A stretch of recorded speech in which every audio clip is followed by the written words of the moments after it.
Before we begin, share your own grandma stories in the comments and don't forget to like and subscribe so we can keep these memories alive together. I learned to keep my voice small long before I married Gerald Winters.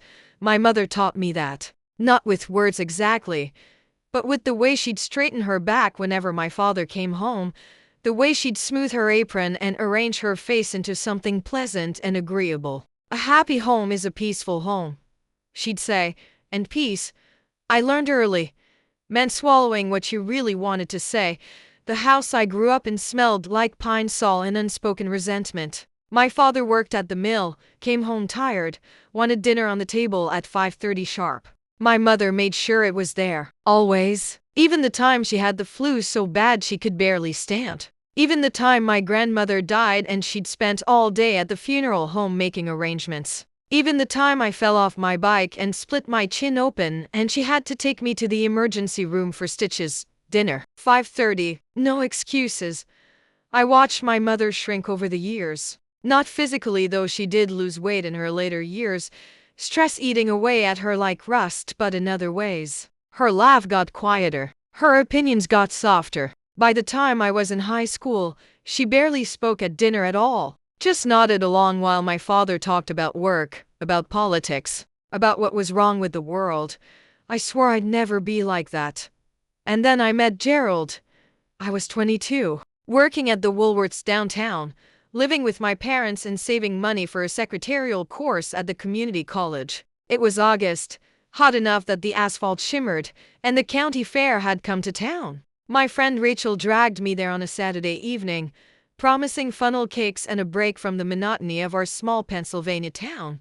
That's where I saw him. Gerald Winters, 31 years old, standing by the ring toss with his shirt sleeves rolled up and his hair combed back neat. He had this confidence about him, this way of standing that said he knew exactly who he was and where he belonged in the world. I'd never felt that way about myself, never felt certain about anything, and maybe that's what drew me to him. He bought me a lemonade without asking if I wanted one. Just turned around and handed it to me with a smile that showed all his teeth. "You look like you need something cold," he said. I should have said no. Should have told him I was perfectly capable of buying my own drink. But I took it, because that's what girls like me did. We took what was offered and said thank you and smiled. "I'm Gerald," he said, extending his hand like we were at a business meeting. "Linda." Linda Monroe. Pretty name for a pretty girl. It wasn't an original line, but it worked on me. I was 22 and nobody had ever called me pretty before. Not in a way that made me believe it. We walked around the fair together. He won me a stuffed bear at the shooting gallery, 3 shots, 3 hits like it was nothing. He bought us hot dogs and cotton candy, paid for everything before I could even reach for my purse. He talked a lot, mostly about himself. He worked in insurance, had his own office, made decent money. He just bought a brand new Buick, navy blue. "I'll take you for a ride sometime," he said. And it sounded like a promise. Rachel found me an hour later, her eyebrows raised in a question. I introduced them, and Gerald shook her hand the same way he'd shaken mine, firm, businesslike, like everything was a transaction. "We should probably go," Rachel said, glancing at her watch. "It's getting late. I'll drive you home," Gerald offered, looking at me, not Rachel. Rachel's expression said this was a bad idea, but I ignored it. I wanted to ride in that navy blue Buick. I wanted to sit next to this confident man who bought me things and made me feel noticed. "Okay," I said. Gerald courted me the old-fashioned way. Picked me up for dates in that Buick, opened doors, paid for everything. He took me to restaurants I'd never been to, places with cloth napkins and waiters in bow ties. He ordered for me sometimes, and I let him, because he seemed to know what was good. "Try the chicken," he'd say. "The chicken here is excellent," so I'd have the chicken. Even though I wanted the fish, my parents loved him, my father especially. They'd sit in the living room talking about insurance and interest rates and politics while I helped my mother in the kitchen. And I'd hear my father laugh in a way he never laughed with me. "That's a good man," my father told me one evening after Gerald left. "Solid, responsible. You'd be lucky to have him." Lucky. As if Gerald was a lottery ticket I'd somehow won. My mother was quieter about it. She'd watch Gerald with these thoughtful eyes, like she was trying to figure out a puzzle. One day, while we were washing dishes together, she said something that stuck with me. "He's very sure of himself. That's a good thing, isn't it?" I asked, scrubbing at a stubborn pot. She was quiet for a moment, her hands in the soapy water. "Just make sure you stay sure of yourself too, Linda. Don't lose that." But I didn't really have a self to lose. Not yet. I was 22 years old and I'd spent my whole life being my parents' daughter, being the good girl, being quiet and agreeable and small. I didn't know who I was outside of other people's expectations. Gerald proposed on Christmas Eve, 6 months after we met. We were sitting in his Buick outside my parents' house, the radio playing carols softly, and he pulled out a small velvet box. "Linda Monroe," he said, his voice formal, like he'd rehearsed this. "I'd like you to be my wife. Not will you marry me? But I'd like you to be my wife." Like it was a position he was offering. A job opening. The ring was small but pretty. A 1/4-carat diamond on a gold band. He must have saved for it, yes, I said, because what else would I say? This was what you did. You met a man, you dated, you got engaged, you got married. This was the script, and I was following it.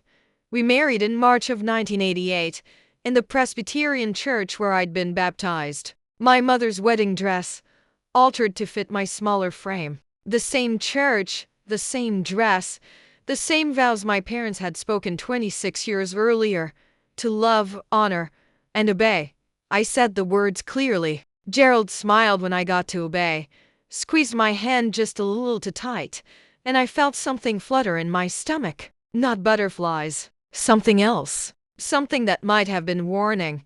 If I'd known how to listen. The reception was in the church basement. Ham sandwiches and sheet cake and my Aunt Patty's fruit punch that was mostly ginger ale. Gerald's family came from Erie, his parents, cold and formal, shaking hands like they were at a funeral. His brother Marcus, loud and drunk by 9 o'clock. My father gave a toast about responsibility and commitment. Gerald's father gave a toast about the importance of a good woman behind every successful man. Nobody asked what I wanted, what I dreamed about, what I hoped for my life. I was 22 years old and I was married, and that was supposed to be enough. We honeymooned in Ocean City, Maryland. 3 days in a motel with thin walls and a view of the parking lot. Gerald wanted to have sex constantly, and I didn't know how to tell him I was sore, that I needed a break, that maybe we could just walk on the beach or play mini golf or do something that didn't involve my body being something he used to, so I didn't tell him. I just endured it, the way my mother had taught me to endure things. We came home to a small house on Sycamore Street that Gerald had bought with money his grandfather left him. 2 bedrooms, 1 bathroom, a kitchen with yellow countertops and a refrigerator that hummed too loud. But it was ours. My first real home. I threw myself into making it perfect. Curtains for every window, throw pillows for the couch, a ceramic rooster for the kitchen because I'd read in a magazine that roosters were homey. I planted roses by the mailbox because I'd always loved roses, their smell, their softness, the way they bloomed again and again if you took care of them. Gerald didn't care much about the decorating. He had opinions about it, certainly. The curtains were too fussy. The throw pillows were impractical. The rooster was ridiculous. "Why do we need a ceramic chicken?" he asked, holding it up like it was evidence in a trial. "It's a rooster. And it's decorative. It's stupid."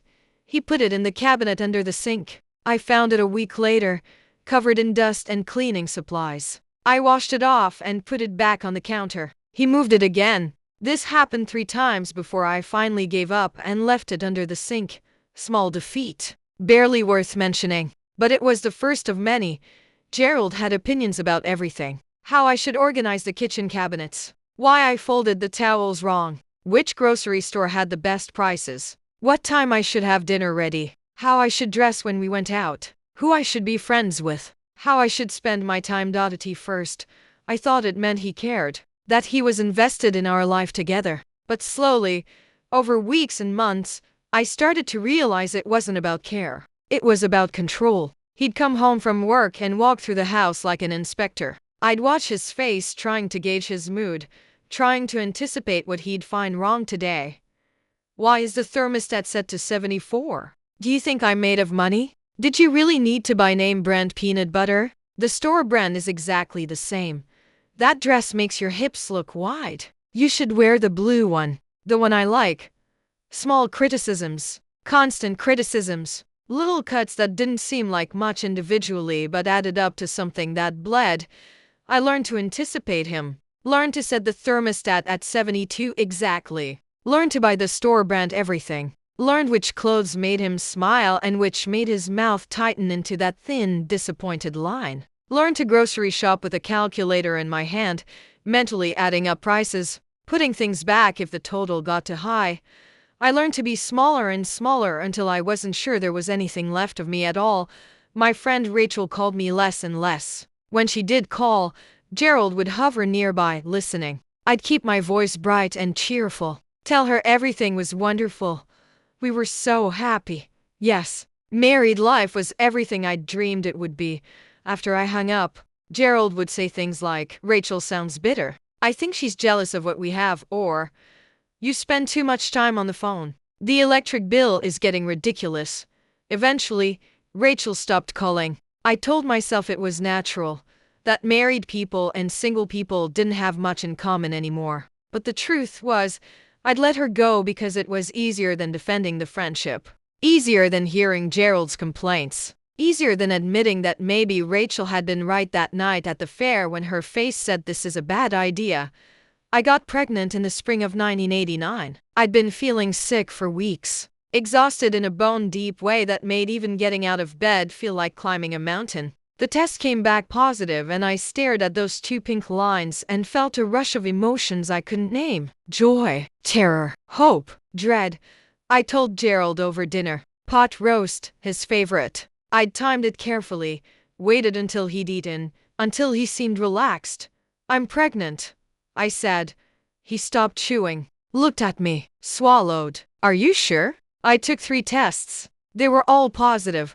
He nodded slowly, processing. "Well, that's good, I guess. A man should have a son." A son. He'd already decided. "It might be a girl," I said carefully. "It'll be a boy." He said it with complete certainty, the same way he said everything. Winters men make boys. I wanted to ask what would happen if he was wrong. If the baby was a girl, would he be disappointed? Would he love her less? But I didn't ask, because I was afraid of the answer. The pregnancy was hard. Morning sickness that lasted all day. Swollen ankles. Back pain that made me cry. Gerald was not helpful. He was present, technically. He came home every night. He paid for the doctor's appointments. But he seemed inconvenienced by the whole thing, by my exhaustion, by my inability to keep up with the housework the way I usually did. "Other women work full-time through their pregnancy," he said one evening, looking at the dishes piled in the sink. "My mother painted the whole house when she was pregnant with Marcus. I was 7 months pregnant and could barely bend over to tie my shoes. The thought of painting a house made me want to weep." "I'm tired, Gerald. Everyone's tired. That's life." He went to play golf the day my water broke. I called him from the hospital, contractions coming every 5 minutes, and he sighed into the phone. "I'm on the back 9, Linda. Can't this wait?" "The baby's coming." Another sigh. "Fine, I'll be there in an hour." He made it in 90 minutes. Strolled into the delivery room still wearing his golf shoes, smelling like grass and sweat and beer. Trevor Monroe Winters was born at 11:47 p.m. on a Tuesday in August. 8 pounds, 3 ounces, 10 fingers, 10 toes. Perfect. Gerald held him for maybe 3 minutes before handing him back to me. "He's kind of red," Gerald said, frowning, "and wrinkly. He's a newborn." I whispered, too exhausted to argue. "They're supposed to look like this, if you say so." "When can we go home?" The doctor said 2 days. 2 days. That seems excessive. We have insurance, but still, that's going to cost a fortune. I looked down at Trevor. This tiny human I'd grown inside me, this person who'd just entered the world, and I felt a love so fierce and overwhelming it scared me. I would die for this baby, kill for him, burn the world down to keep him safe. And Gerald was worried about the hospital bill. "I'm staying 2 days," I said quietly. "The doctor knows what's best," Gerald shrugged. Your choice. I'm going home to get some sleep. This has been exhausting. He left, and I sat in that hospital bed, holding my son, feeling more alone than I'd ever felt in my life. But I also felt something else. Something new. A fierce, protective strength that came from somewhere deep inside me. Somewhere I didn't know existed. I had someone to protect now. Someone who needed me to be strong. I just didn't know yet how to be strong for myself. Trevor saved me in a way. Gave me purpose. Something to pour all my love and attention into. Gerald was mostly indifferent to him. Changed maybe a dozen diapers in Trevor's first year. Never did the midnight feedings. Never walked him when he had colic. Never sang him to sleep or read him stories or just held him for the pure joy of holding him. That's women's work, Gerald would say when I asked for help. I work all day. I'm tired. As if I wasn't tired. As if caring for an infant 24 hours a day wasn't work. I stopped asking. Just did everything myself. It was easier that way. Less conflict. Less disappointment. Trevor's first word was mama. He took his first steps at 11 months, wobbling across the living room into my arms while Gerald watched the evening news. I documented everything in photo albums: first smile, first tooth, first birthday. Gerald never looked at the albums. Said he was living it. Why did he need to see pictures? But he wasn't living it. Not really. He was present in the house. Ate the meals I cooked. Slept in the bed beside me. But he was absent in every way that mattered.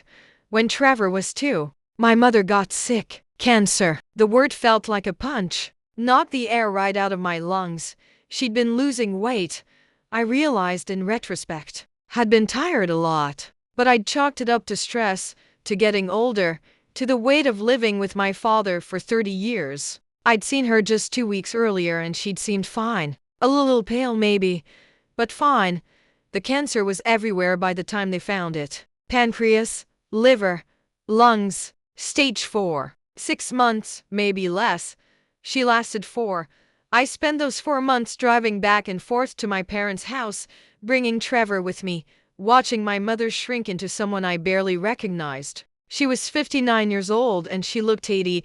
Gerald complained about the gas money, complained about having to eat frozen dinners, complained about how all this back and forth was disrupting our routine. She's dying, I said one night, my voice cracking. My mother is dying. I understand that. I'm just saying you need to balance things better. You have responsibilities here too, responsibilities. Like making sure his socks were matched correctly and his coffee was ready at 6 a.m. Those responsibilities. My mother died on a Wednesday in December. I was holding her hand. My father was on her other side, crying in a way I'd never seen before, his whole body shaking with sobs. She looked at me one last time, squeezed my hand so faintly I barely felt it, and whispered something I had to lean in close to hear. Don't disappear, Linda. Promise me. Don't disappear. And then she was gone. At the funeral. I stood in the receiving line and shook hands and accepted casseroles and listened to people tell me she was in a better place now, that she wasn't suffering anymore, that God had a plan. Gerald stood next to me, checking his watch periodically. He had a golf game the next day he didn't want to miss. Something cracked inside me that day. Standing in the funeral home, looking at my mother's closed casket, listening to Gerald breathe impatiently beside me. Just a hairline fracture, barely noticeable. But it was there. The years after my mother's death blurred together in a haze of sameness. Trevor grew, started school, made friends, brought home art projects made of popsicle sticks and glitter that I taped to the refrigerator. Gerald would look at them and say things like, "What is that supposed to be?" But I didn't care. Trevor was proud of them. And that was enough. I volunteered at Trevor's school. Room mother, PDA, chaperoning field trips. Gerald thought it was a waste of time. He's got a teacher. That's what we pay taxes for. You don't need to be up there every other day. But I did need to be there. Needed to see Trevor in his element, surrounded by other kids, being himself in a way he couldn't be at home with Gerald's constant criticism because Gerald criticized Trevor too. Nothing the boy did was quite good enough. His grades should be better. His room should be cleaner. He should play sports, be tougher, stop crying so much. Boys don't cry. Gerald would say when Trevor fell off his bike or had a nightmare. You need to toughen up.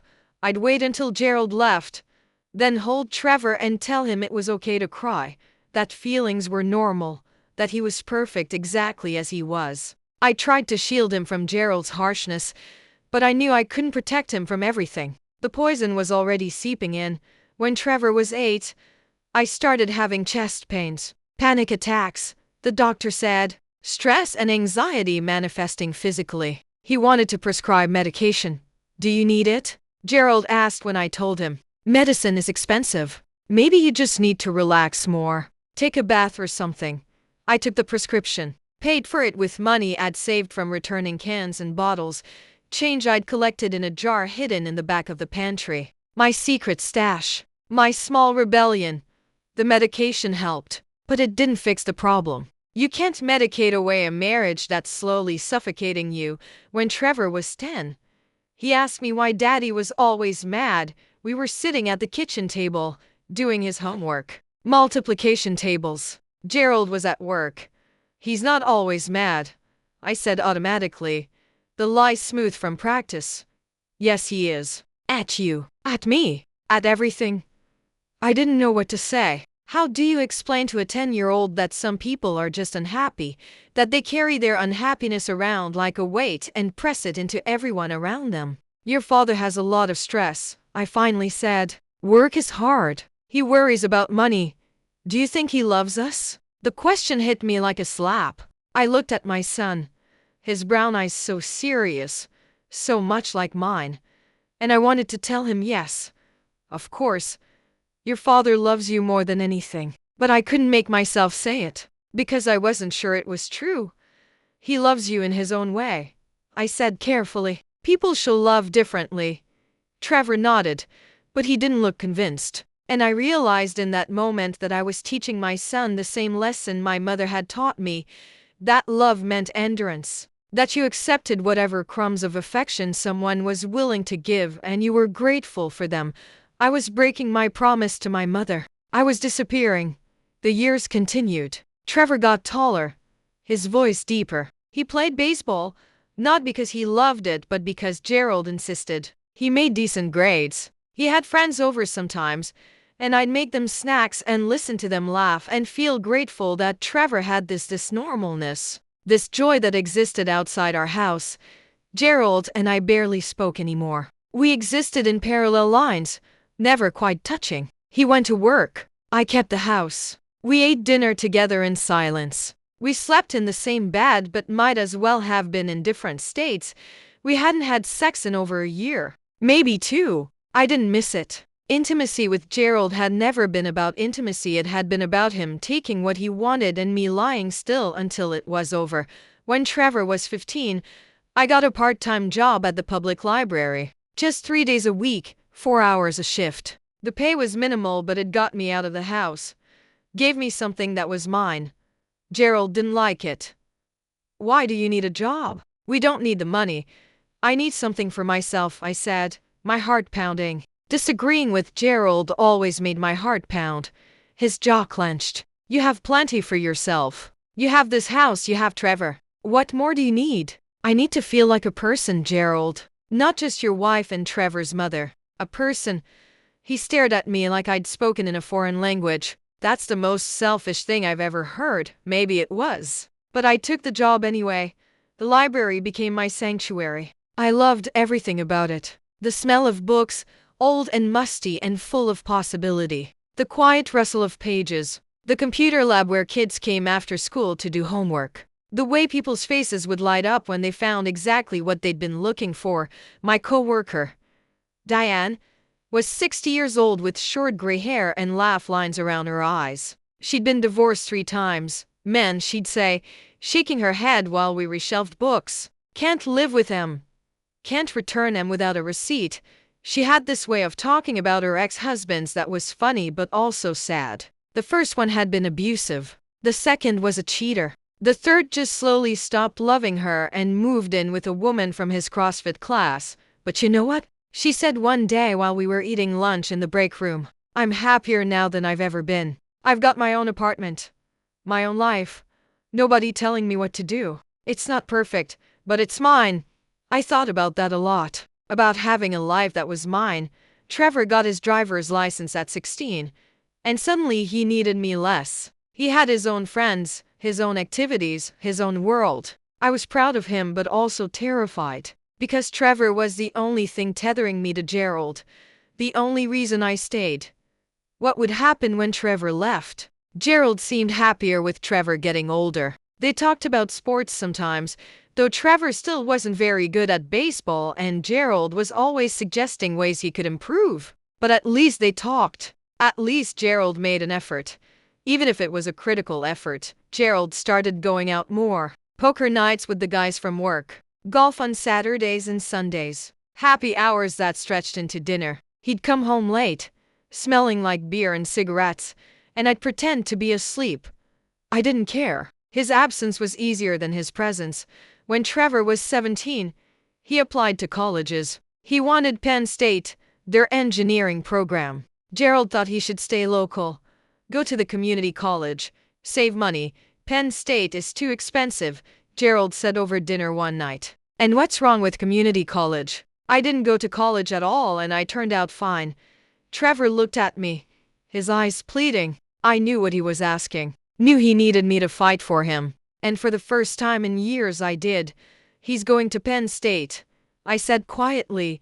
Gerald's head snapped toward me. Excuse me? If he gets in, he's going. I've been saving. I have enough for the first year, and he can get student loans for the rest. You've been saving? Gerald's voice was dangerous now. What money? The money from the library job? That's supposed to be for the household. It's my money. I earned it. Nothing in this house is just yours, Linda. We're married. What's yours is mine. Then what's yours is mine too. And I'm using my share to send my son to college.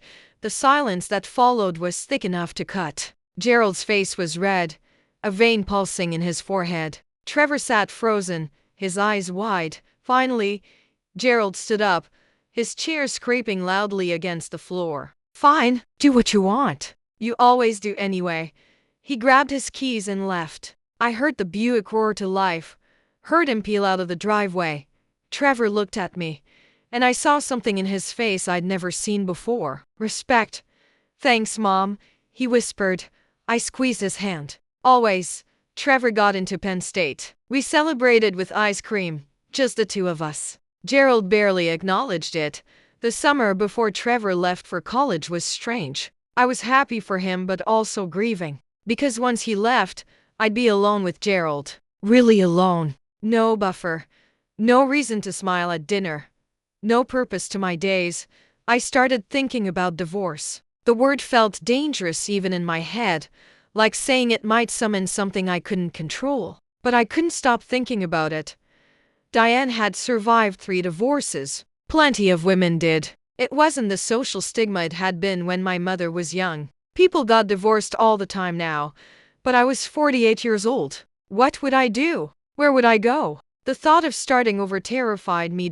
So I did what I always did. I stayed quiet. I endured. Trevor left for Penn State in August of 2008. I helped him move into his dorm, met his roommate, cried the whole drive home. Gerald had stayed behind, said he had work to do. The house felt enormous and empty without Trevor. I'd walk past his room and see the strip bed, the empty walls where his posters had been, and feel something twist inside me. Gerald seemed relieved. Finally, he said, some peace and quiet. Peace. That word again. He started going out even more. Most nights now. He'd come home late, sometimes not until after midnight. He'd started dyeing his hair, I noticed, covering the gray. He bought new clothes, started going to the gym. I knew what that meant, but I didn't say anything, because part of me didn't care anymore. Part of me thought that maybe if he found someone else, he'd leave me, and maybe that would be easier than leaving him myself. Then came October. I'd had a migraine that day. A bad one that made lights hurt and sounds feel like knives. Diane sent me home early from the library, told me to take some Advil and lie down in a dark room. I drove home slowly, the afternoon sun making my head pound worse. Gerald's car was in the driveway. That was strange. He was never home before 6. I unlocked the front door and heard voices upstairs. A woman's laugh, high and young. Then Gerald's voice, murmuring something I couldn't quite hear, followed by that laugh again. My legs went numb. I stood in the hallway with my purse still on my shoulder and my keys still in my hand, and I listened to sounds I didn't want to hear. Sounds that confirmed what I'd known. Deep down, for months, I don't remember deciding to go upstairs. My body just moved, one step at a time, down the hallway, up the stairs, toward our bedroom. I opened the door. Gerald scrambled off the bed, his shirt unbuttoned, his face red. There was a woman, a girl, really. She couldn't have been more than 25, pulling the sheet up to cover herself. Her hair was dark, her eyes wide with panic. "Linda," Gerald's voice cracked. He looked terrified. This isn't I can explain, but I was already backing out of the room, my hand over my mouth, the hallway spinning. I heard him calling my name, but I couldn't breathe. Couldn't think. Couldn't do anything but run. I drove. I didn't know where I was going until I was already on the highway, heading north toward Penn State, toward Trevor, toward the only person in the world who'd never made me feel small. The drive was 3 hours. I made it in 2.5, tears streaming down my face the whole time, my hands shaking on the steering wheel. Other drivers probably thought I was drunk. Maybe I should have been. Maybe that would have dulled the edges of what I'd just seen, but I couldn't unsee it. Gerald's face red and panicked. That girl, young enough to be our daughter, our bed, our house. 20 years of marriage reduced to this moment of sharp, crystalline clarity. I called Trevor from the parking lot of his dorm, and he came down looking worried, his hair messy from studying, his face still so young despite the stubble he was trying to grow. "Mom?" He looked at my face and his expression changed. "What's wrong? What happened?" I couldn't tell him. The words stuck in my throat like broken glass. I just held out my arms and he hugged me. This tall young man who still smelled faintly of the baby shampoo I used to wash his hair with. And I let myself break a little in his arms. "It's okay," he kept saying, even though he didn't know what he was comforting me for. "Whatever it is, Mom, it's gonna be okay." We sat in his dorm common room, some terrible reality show playing on mute on the TV in the corner. I wanted to tell him everything, wanted to unload 20 years of small cruelties and big betrayals. But I couldn't do that to him. Couldn't make him choose between his parents. Couldn't poison him against his father just because I was poisoned. "Your dad and I are having some problems," I finally said. Trevor's face was careful. "What kind of problems?" "The kind that I'm not sure we can fix." He was quiet for a long time. Then, "Are you okay?" No one had asked me that in so long. "I will be," I said, and I wasn't sure if I was lying. I stayed in a hotel that night, a Holiday Inn off the highway with scratchy sheets and paper-thin walls. I lay awake listening to the people in the next room arguing, and I thought about my mother. "Don't disappear," she'd said. "Promise me." I'd broken that promise. I disappeared so completely that I barely existed anymore. I was Gerald's wife, Trevor's mother, but I wasn't Linda. I didn't know who Linda was, but maybe it was time to find out. I drove home as the sun came up. The house was dark when I pulled into the driveway. Gerald's car was gone. I went inside and looked around at the house I'd lived in for 20 years. The yellow kitchen counters I'd always hated. The carpet Gerald had chosen, beige and practical. The walls painted in colors he'd approved. This house had never been mine. It had been his, and I'd just been allowed to live in it. I started gathering things. My clothes. The photo albums Gerald never looked at. The ceramic rooster from under the sink. I packed them into garbage bags and loaded them into my car, one trip at a time, until my small Toyota was stuffed full. Then I sat down at the kitchen table with a piece of paper and a pen, and I wrote 2 words. "I'm done." That's all. No explanations. No accusations. Just 2 words that felt like a door slamming shut. Gerald came home at midnight. I was sitting in the living room in the dark, waiting. He flipped on the light and jumped when he saw me. "Jesus, Linda, you scared me." "Who is she?" He sagged against the doorframe. "Someone from work." "It doesn't matter. It's over." "How long?" "A few months." "Linda, please. It was a mistake. It didn't mean anything." "A few months." While I'd been packing Trevor's things for college, buying him sheets and towels and feeling the grief of letting him go. Gerald had been with her, while I'd been working at the library, while I'd been making his dinner every night, while I'd been sleeping beside him in that bed he'd been with her. It didn't mean anything, I repeated slowly. The words felt surreal in my mouth. No, you're my wife. It was nothing. We can work through this. I looked at him, really looked at him. Maybe for the first time in years. He was 55 now, his dyed hair obvious in the harsh living room light, his face fleshy from too much beer, his stomach pushing against his belt. The confident young man who'd bought me lemonade at the fair was gone. In his place was this stranger who'd just told me his affair didn't mean anything, as if that was supposed to comfort me. I want a divorce. The words came out calm, steady, like I'd been practicing them. Gerald's face went white. You don't mean that? I do.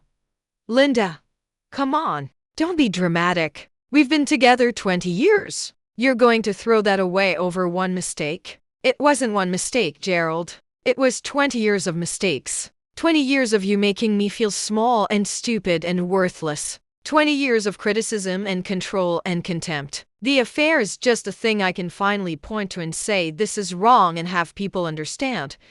He stared at me like I'd grown a second head. I never made you feel worthless, yes.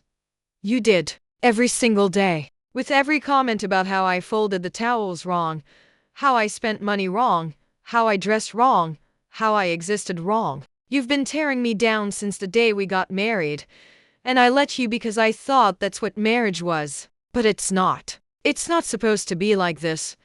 I was trying to help you, make you better. I didn't need to be better. I needed to be loved. And you never did that. You controlled me. You criticized me. You shaped me into this thing that existed just to serve you. But you never loved me.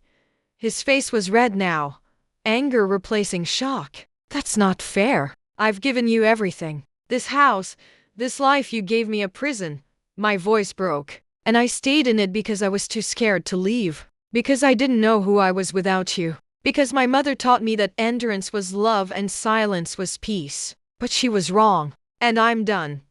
What about Trevor? Trevor is an adult. He doesn't need us to stay together. You're being selfish. Maybe I am. Maybe it's time I was selfish. Maybe I've earned it after 20 years of putting you first. Gerald's jaw worked. His fists clenched. You're going to regret this. Maybe. But I'll regret staying more. He grabbed his keys off the table and slammed out of the house. I heard the Buick roar to life. Heard him peel out of the driveway just like he had the night I fought for Trevor's college fund. I sat in the empty house and felt the silence wrap around me. But this time, it didn't feel like suffocation. It felt like space. Like possibility. Like the first breath after being underwater for too long. I called a lawyer the next morning. Her name was Patricia Chen, and she had kind eyes and a firm handshake. She listened to my story without judgment, taking notes in neat handwriting. Pennsylvania is a no-fault divorce state, she explained. But infidelity can still impact things like alimony and property division. You've been married over 20 years. You're entitled to half of everything. Half of everything. It sounded like so much and so little at the same time. How long will it take? I asked. If he fights it? Could be a year or more. If he cooperates? She shrugged. 6 to 8 months, maybe. He fought it. Of course he did. Gerald hired a shark of a lawyer. Someone who sent threatening letters and tried to claim I'd been the one having an affair. That I'd abandoned the marriage. That I was unstable. Patricia shut that down fast. We had evidence of his affair. Witnesses who'd seen him with the girl from work. Hotel receipts I found in his jacket pocket. But he fought me on everything else. The house. The cars. The furniture. The retirement accounts. His pension. Every single asset became a battleground. Not because he wanted the stuff, but because he wanted to punish me for leaving. He's trying to make this so expensive and painful that you'll give up, Patricia told me during one particularly brutal meeting. That's his strategy. Wear you down. I'm not giving up, I said. And I meant it. The next 8 months were hell. Gerald would call me at all hours, sometimes begging, sometimes threatening. He'd show up at the library, making scenes until Diane had to call security. He'd call Trevor, trying to turn him against me, painting himself as the victim, but Trevor was 20 now, old enough to see through it. He'd call me afterward, angry. He's saying you left him for another man, that you're having a breakdown. Mom, what the hell? I'm not having a breakdown, I said. I'm finally waking up. Good, Trevor said firmly. It's about time. His support meant everything. But I could see how this was affecting him, to the stress lines around his eyes, the tension in his shoulders. He was caught in the middle of something he shouldn't have to be caught in, and I hated that. I'm sorry, I told him one night on the phone. I'm sorry this is so messy. Mom, stop. You have nothing to apologize for. Dad's being an asshole. You're doing what you should have done years ago. I cried after that phone call. Not sad tears. Relief tears. Because my son saw me. Really saw me. And he understood. The divorce was finalized in June of 2009, almost exactly a year after I'd found Gerald in bed with that girl. I got the house, half of his pension, enough alimony to live on if I was careful, and my freedom. Gerald got his bitterness and his pride. He moved into a condo downtown, started dating the girl from work officially. It lasted 3 months before she left him for someone younger. Then there was another woman, and another. He was searching for something he'd lost, though I don't think he knew what it was. I kept working at the library. Diane threw me a freedom party with cheap champagne and a grocery store cake that said New Beginnings in purple icing. The other librarians came, and some of the regular patrons, and for the first time in years, I felt something like joy. Look at you, Diane said, hugging me tight. You're glowing. I wasn't glowing. I was 50 years old with wrinkles around my eyes and gray in my hair that I'd stopped dyeing. I was exhausted and scared and uncertain about the future, but I was also free. Free to set the thermostat wherever I wanted. Free to buy name brand cereal. Free to make decisions without running them past someone who would inevitably find them lacking. Free to be Linda, whoever that turned out to be. I started small. Took a watercolor class at the community center. Not because I was good at it, I wasn't, but because I'd always wanted to try. I painted terrible landscapes and decent still lifes, and one surprisingly good portrait of Trevor from a photograph. I joined a book club, made friends with women who'd also left marriages, who understood the strange mixture of grief and relief that came with untangling your life from someone else's. We met twice a month at a cafe downtown, drinking wine and arguing passionately about whatever book we'd read. Some of the women were younger than me, some older. All of them had stories. Margaret had left an abusive husband after he put her in the hospital. Donna's husband came out as gay after 30 years of marriage. Ruth's husband had gambled away their retirement. All of us were rebuilding. All of us were figuring out who we were outside of our marriages. We should call ourselves the Phoenix Club, Margaret joked one night, already on her 3rd glass of wine. Rising from the ashes and all that. We laughed, but it felt true. We were all phoenixes, in our own way. A year passed. Then, too, Trevor graduated college and got a job as an engineer in Pittsburgh. He visited once a month, always staying with me, never with Gerald. The relationship between father and son had fractured in ways I wasn't sure could be repaired. He keeps trying to make me feel sorry for him, Trevor told me over dinner one night. Keeps saying you ruined his life, that you took everything from him. What do you say? I tell him he did it to himself. Trevor shook his head. I see it now, Mom. The way he treated you. I didn't understand it when I was a kid, but I see it now. And I'm sorry I didn't speak up more. You were a child. It wasn't your job to protect me, maybe not. But I'm an adult now, and I want you to know I'm proud of you. For leaving, for starting over, for not just enduring. I cried, hugged him tight. My son, my beautiful son, who saw me and loved me and was proud of me. What more could I ask for? I was 52 when I met James Barrett at the book club. He was 58, a retired high school English teacher whose wife had died from a stroke 3 years earlier. He had gentle eyes and kind hands and a voice like warm honey. He'd been coming to the book club for 6 months before I really noticed him. He didn't talk much, just listened thoughtfully and occasionally made observations that were so insightful they'd stop the whole conversation dead. After one particularly heated discussion about The Great Gatsby, we ended up walking to our cars together. It was October, the air crisp and cool, leaves crunching under our feet. So he said, smiling, "Team Gatsby or Team Nick?" "Team Jordan Baker," I said. "She's the only one who sees through everyone's nonsense." He laughed, a real laugh that lit up his whole face. "I knew I liked you." We started having coffee after the meetings. Then dinner. Then long walks through the park where he'd quote poetry and I'd pretend to be annoyed but secretly love it. He told me about his wife, Sarah, how they'd been married 33 years, how she'd collapsed one morning making breakfast and was gone before the ambulance arrived, how he'd spent 3 years in a grief so deep he thought he'd never surface. "But she'd just surface," he said quietly, "eventually. And you realize you can either stay under or start swimming again." I told him about Gerald, about the 20 years I'd spent making myself smaller, about finding him with that girl, about the divorce that felt like both an ending and a beginning.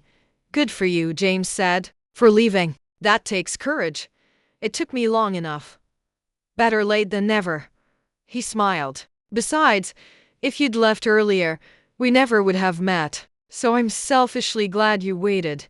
We dated for a year before he kissed me. A whole year of coffee and dinners and walks and conversations that stretched late into the night. And when he finally did kiss me, standing in my driveway under the maple tree that was turning gold in the autumn light, it was gentle and patient and nothing like the rough, demanding kisses I'd endured from Gerald. "I've been wanting to do that for months," he whispered, his forehead against mine. "Why didn't you?" "I wanted to make sure you were ready. Wanted to make sure I wasn't just a rebound." "You're not a rebound," I said. You're something entirely different." And he was. He was partnership without control, love without criticism, companionship without diminishment. He asked my opinion about everything: where to eat, what movie to see, how to solve the crossword puzzle, what I thought about current events. And when I answered, he listened, really listened. We went to Ireland together when I was 53. James had always wanted to go, and I'd never been anywhere except Ocean City, Maryland, on my honeymoon. "Come with me," he said one day, completely casual. "To Ireland. Let's have an adventure." My first instinct was to list all the reasons why I couldn't. Too expensive, too far, too impractical. But those were all Gerald's voices echoing in my head. "Okay," I said instead. "Let's go." We spent 2 weeks wandering through small towns with names I couldn't pronounce, staying in bed and breakfasts with stone walls and thatched roofs. We walked along the cliffs of Moher, the Atlantic crashing hundreds of feet below, drank Guinness in pubs where musicians played fiddles and everyone sang along, even though we didn't know the words, visited ancient castles and kissed in the rain and ate way too much soda bread. James never once told me how to pose for photos, never criticized my outfit choices, never sighed when I wanted to spend an extra hour in a bookshop, running my fingers along spines and reading first paragraphs. He just smiled and said, "Take all the time you need." I fell in love with him the way I'd never fallen in love before, slowly, carefully, with my eyes wide open. He wasn't perfect. He left dishes in the sink and told the same Revolutionary War stories twice and had a habit of falling asleep during movies.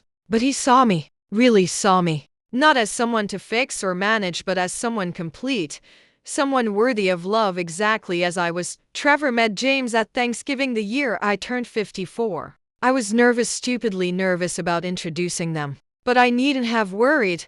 They bonded immediately over obscure historical facts and terrible puns. After dinner, Trevor pulled me into the kitchen, ostensibly to help with dishes. "Mom," he said, his voice quiet, "I really like him." "Yeah? Yeah, he's good for you. You seem..." He paused, searching for the word. "You seem like yourself. Like the mom I remember from when I was little, before everything got so heavy." "I feel like myself," I said. And it was true. Gerald found out about James through the town gossip mill. He called me on a Tuesday evening, his voice tight with something I couldn't quite identify. "So you're seeing someone?" "Yes."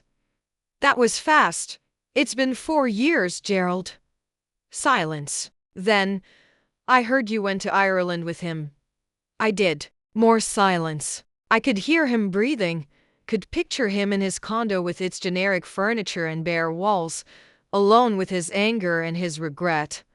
Are you happy? He finally asked, and there was something in his voice I'd never heard before. Something vulnerable, something almost human. Yes, I said. I am. Good. His voice cracked. That's good. You deserve to be happy, Linda. I should have treated you better. I should have seen you. I'm sorry. The apology came years too late. It couldn't undo 20 years of small cruelties and big betrayals. But it still meant something. Maybe it meant he'd finally looked in the mirror and didn't like what he saw. Maybe it meant he was growing too, in his own painful way. Thank you, I said softly, for saying that. Trevor tells me you're painting now, and traveling, and happy. I am. I'm glad. I really am. I know I don't have any right to be, but I am. We talked for a few more minutes carefully, like we were stepping around landmines. When we hung up, I sat on my couch and cried. Not for him exactly, but for the girl I'd been who thought making herself small was the same as being loved. For all the years I'd wasted trying to earn approval from someone who would never give it. For my mother, who died never knowing she could have asked for more, but I also cried with relief, because I'd survived. I'd stood up, I'd walked away, and I'd built something new. Gerald had a heart attack the following spring. Trevor called me from the hospital, his voice shaking with fear and exhaustion. Mom, it's Dad. He had a heart attack. It was bad. They said if the neighbor hadn't found him, he might have died. I went to the hospital because Trevor asked me to. Because despite everything, Gerald was still my son's father. Because I was learning that you could hold multiple truths at once, that someone hurt you deeply and that you could still wish them well. That you could be free from someone and still care if they lived or died. Gerald looked small in the hospital bed, diminished, hooked up to machines that beeped and hummed. His skin gray against the white sheets. His hair no longer dyed wispy and thin. Linda, he said when he saw me, his voice raspy from the breathing tube they'd removed that morning. You came. Of course I came. And then Gerald Winters, who'd never cried in front of me in 20 years of marriage, started to cry. His shoulders shook. His face crumpled like wet paper. He cried like a child, messy and unrestrained and raw. I'm scared, he whispered. I'm so scared. I took his hand. It felt strange and familiar at the same time. The hand that had held mine at our wedding. The hand that had held our newborn son. The hand that had controlled and criticized and never quite learned to comfort. It's going to be okay, I said, and I meant it. I wasted so much time, he said between sobs. Being angry, being a fool. I lost everything that mattered. I didn't argue with him, didn't reassure him that he hadn't, that things weren't so bad. Because they were. He'd lost his wife, his son's respect, the life he could have had if he'd just been kinder. If he'd just seen the people around him as people instead of supporting characters in his story.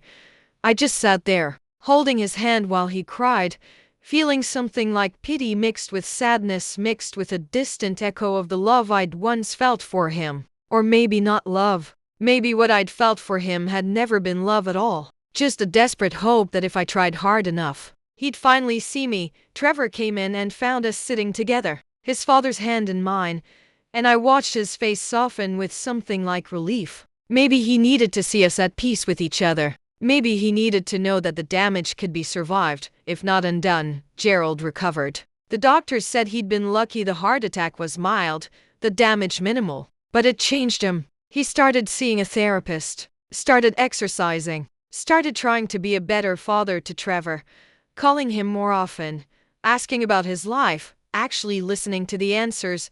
He called me a few months later. I wanted to thank you, he said, for coming to the hospital. You didn't have to do that. You're Trevor's father, I said simply. I know. But still, after everything I put you through, he trailed off. I'm working on myself, trying to figure out why I was the way I was. My therapist says I have control issues stemming from my father's alcoholism and my own insecurity. Who knew? He laughed, but it sounded hollow. All that time I spent making you feel small because I felt small. I'm glad you're getting help, I said. And I was. Are you still with that guy? James? I am. Good. Hold on to that. Don't be like me. Don't take it for granted. I won't. I promised. We weren't friends, Gerald and I, but we weren't enemies anymore either. We existed in that strange space of shared history, connected forever by the sun we'd made together and the years we'd spent trying to build something that neither of us had known how to maintain. I married James on a Tuesday morning in October. The air crisp and cool, the maple leaves turning gold. We stood in the courthouse with Trevor and James's daughter Claire as witnesses, and I wore a simple blue dress and carried wildflowers that James had picked from his garden that morning. When James said his vows, his voice was steady and sure. I promise to see you, he said, his eyes never leaving mine, to listen to you, to make room for you, to love you not for who I want you to be, but for who you are. Every single day, I cried through my own vows, barely able to speak. I promised to be myself with you, to take up space, to speak my mind, to love you not from obligation but from choice. Every single day.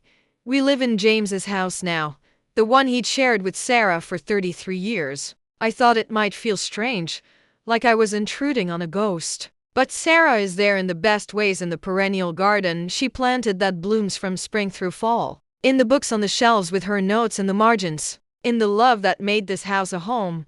James talks about her sometimes, with affection and sadness and acceptance. I loved her, he says simply, and I love you. The heart is big enough for both.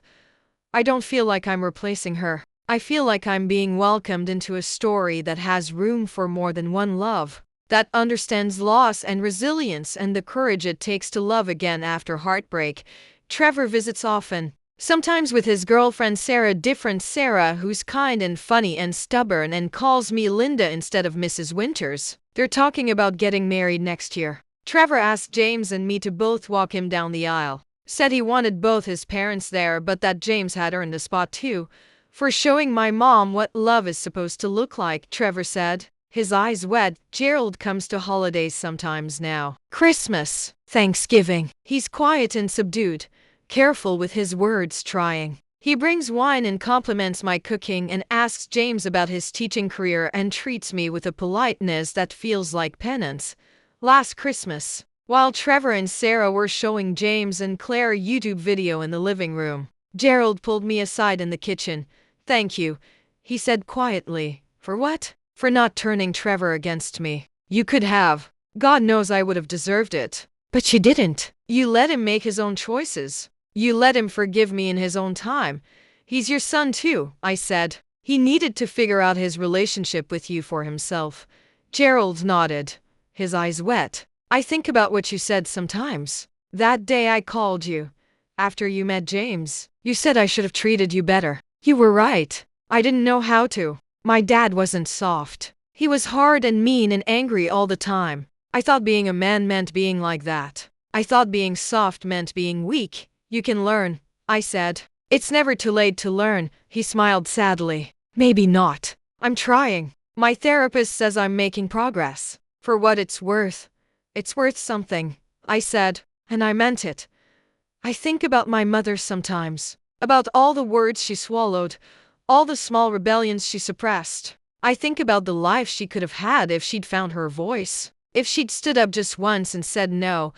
I think about the woman I was at 22, taking that lemonade from a confident stranger because I didn't know how to refuse, learning to make myself small enough to fit into his life, to accommodate his moods, to anticipate his needs. And I think about who I am now, at 57, with paint under my fingernails and a passport full of stamps, with a husband who asks my opinion about everything from dinner plans to world politics, who makes me coffee in the morning and brings me flowers for no reason, who holds my hand during movies and tells me I'm beautiful, even when I'm wearing sweatpants with holes in the knees and haven't brushed my hair. The roses I planted all those years ago by the mailbox on Sycamore Street are still blooming. I drive by sometimes when I'm in the old neighborhood visiting Diane at the library. The new owners have added more roses, pink ones, yellow ones, a deep red that looks almost black in certain light. They've loved them even better than I did. Gerald was wrong about so many things. Wrong about the roses being too much trouble. Wrong about me being too soft, too weak, too dependent to survive without him. Wrong about what love was supposed to look like.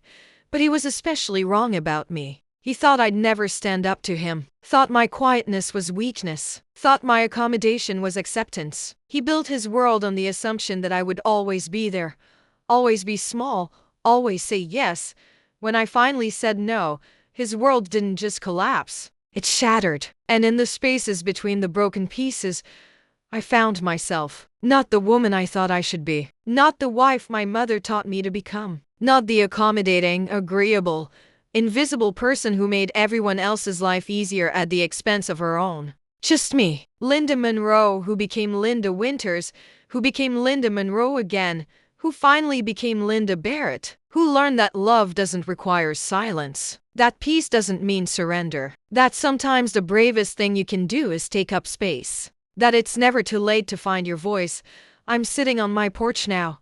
The evening air soft and warm, honeysuckle sweet on the breeze. James is reading beside me, his reading glasses sliding down his nose the way they always do, occasionally reading me a passage he finds particularly beautiful. Trevor just texted to say he and Sarah are coming for dinner next week, and would we mind if they brought Gerald? I texted back, of course not. The more the merrier, and I meant it, because I've learned that forgiveness doesn't mean forgetting. It doesn't mean pretending the hurt never happened. It just means you stop letting the hurt define you. You stop giving it power over your present.